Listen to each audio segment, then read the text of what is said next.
There are things that I wish for. There are things that I've always wanted, envisioned in my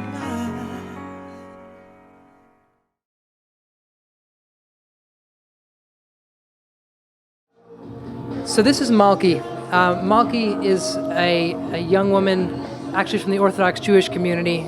She's someone who struggled with learning issues and emotional issues, and unfortunately the school system that she was in didn't quite have the tools to deal with it. And instead of her finding acceptance and finding a path and finding herself, she ended up finding herself ostracized and bullied and sort of cast out.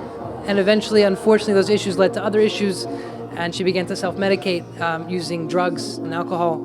Malky was somebody who was a fighter, who was a creative person, who was a really wonderful individual. I worked with her family.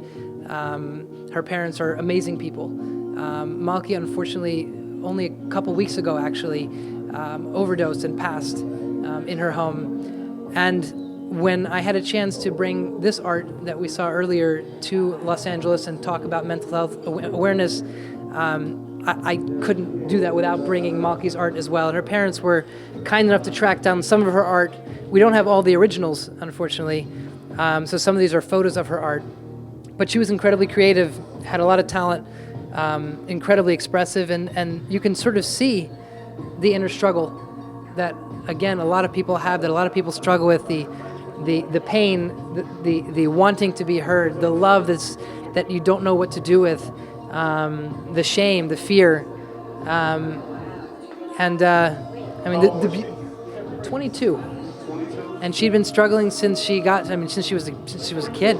This is an ongoing thing, and I think if schools had better training, and if teachers had better training, and if parents and communities had better training, then we could really identify these issues and find answers for these issues and curate wonderful human beings instead of casting them out. And it's not easy, it's not an easy thing to do. It's not an easy thing for schools. We deal with hundreds, thousands, tens of thousands of kids.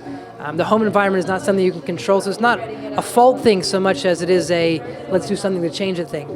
And schools are a part of that, parents are a part of that, peers are a part of that, and bringing awareness to it is an incredible piece of that, because one of the biggest factors of bullying that makes it so painful and poignant is bullying in and of itself causes you not to want to talk about it.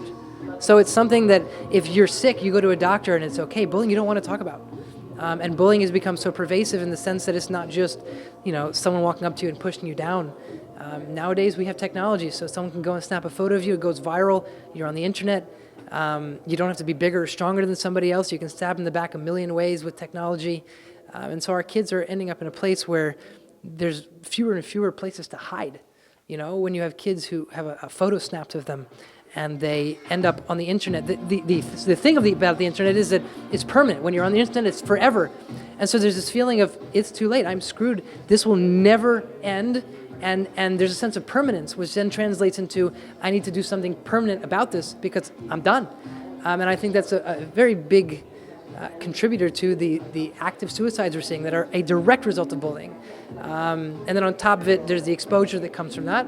And a lot of kids who are bullied and want to have that sort of last word and want people to remember them commit suicide in a public fashion so that people remember them. So when you look at the Facebook suicides recently, but it all goes back to a person, an expression, a feeling, a pain, an emotion, and not being able to have the support necessary. So I just wanted to give light to her art and to who she was and who she is. I'd like you guys to come out and support Global Content Media in its fight against bullying, as well as Can You Hear Me, which targets young people who are struggling with bullying, with mental health issues, with suicidal ideation, and gives them a voice. Our goal is to help our young people. The time is the present, and we're already behind the 8 ball. Okay. Stand up, speak out, make the change.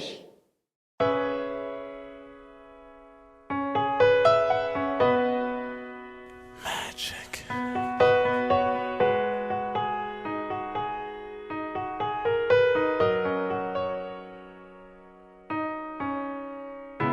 There are things that I wish for.